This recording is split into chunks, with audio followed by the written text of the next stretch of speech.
everybody is a change maker, to be honest with you. I feel like everyone is making a change in some kind of way. Svens Télémaque's journey to becoming a change maker took a few twists and turns.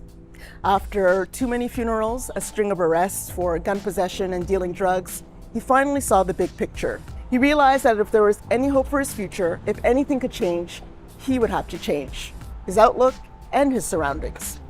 So in 2007, he made his way from Miami to Montreal for a fresh start. To find out more about Fen's story, his motivation, and just what makes him a change maker, I met him at the Bus Central station on Berry Street in Montreal this past spring.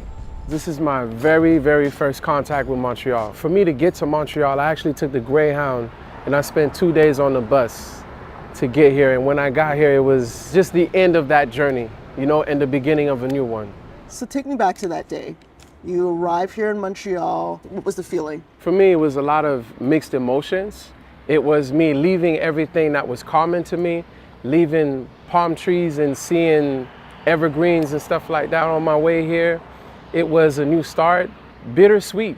You know, the idea of reconnecting with my family because everyone was in a different place. Also that heavy weight of feeling like I'd never be able to come back home. So I want to talk about some of the ways that you give back. One of those is the prison outreach program. So our program is called Break the Cycle. It's like a landmark initiative that we started at Union United Church where we focus on helping Black inmates because a lot of Black inmates deal with systemic racism in the prison, right? If we have it on outside in Quebec, imagine inside. So we have programs where we go into 2 medium security institutions, Drummondville and Cowansville. We go there and we offer programs for people that are lifers or people that have long sentences. Myself, Amanda Maxwell, Rosetta Salkey, as well as other facilitators that come in. So we have these programs once a month to give them hope. Because if you're sitting in prison for 25 years and you're not getting enough support from the system to help you make the change, you know, you just become a product of your environment, and we know that environment isn't good. So that's one part. Another part is we literally go into minimum security institutions, pick up people that have been incarcerated and bring them to church, not just for a religious purpose, but to give them an opportunity to make a change. Learn about conflict resolution, learn about finances, learn about all of these different things that help someone make that change and successfully reintegrate outside.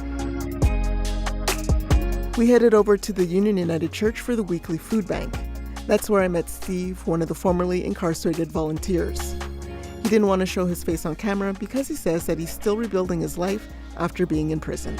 And I tell you, the day I got out of prison, I called him the day before. He said, "I'm right there, man."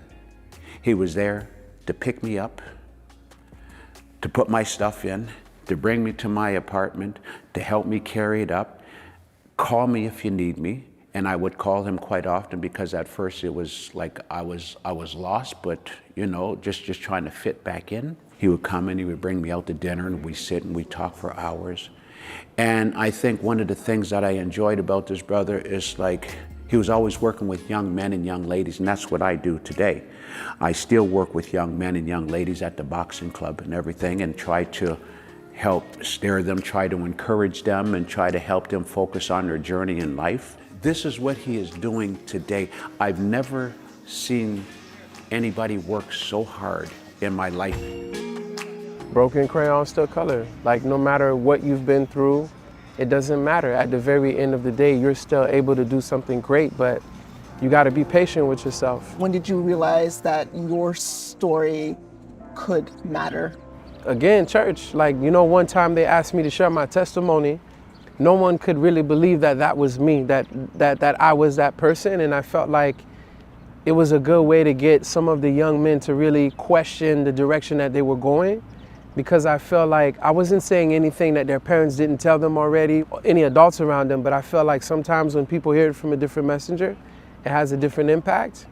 And I think it really hit me at Concordia. So I take this course called Marketing Yourself. And one of the events at Concordia was about literacy. So I attend this meeting and I'm just like, wow, they're using hip hop as a way to like help kids when it comes to literacy. My soul's a black hole, but my ideas are bigger than the galaxy. For me, I feel like it's divine because in my class, I had to create a business and market it. Looking at my assignment, and I'm like, okay, maybe I can find a way to share my story with students.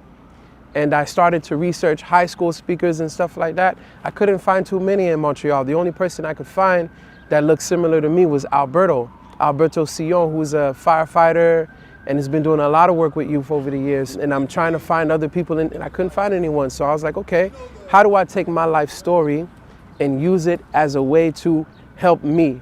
So how do I go back and find me at 15, 16 and package a message in a way that I could actually reach somebody within an hour? What is the same message that you want the folks who've, been incarcerated, folks who are young and just need some guidance to make sure that they're on the right path? Ultimately, what's the message that you try to impart to them? And I think for the younger kids, my main thing that I want them to understand is that their value doesn't come from what they have, what they do, and what people think about them. I don't care what community you come from, how well your parents are off. All kids are at risk, easily influenced. And so they really need to understand that their value should not be coming from something exterior. And I feel like that's how our kids navigate and make the wrong decisions. They're looking for value in the wrong place. What do you say to somebody who's looking at you and thinking that they're nothing special, they don't have something, that they can't be a change maker? I feel like that's just a limited belief. That's just that inner voice sometimes, and sometimes you got to change that inner voice. You got to condition your mind until you can get to a place where you can actually believe in yourself. And I feel like for me, one of my greatest feats was to believe in myself. That took me time.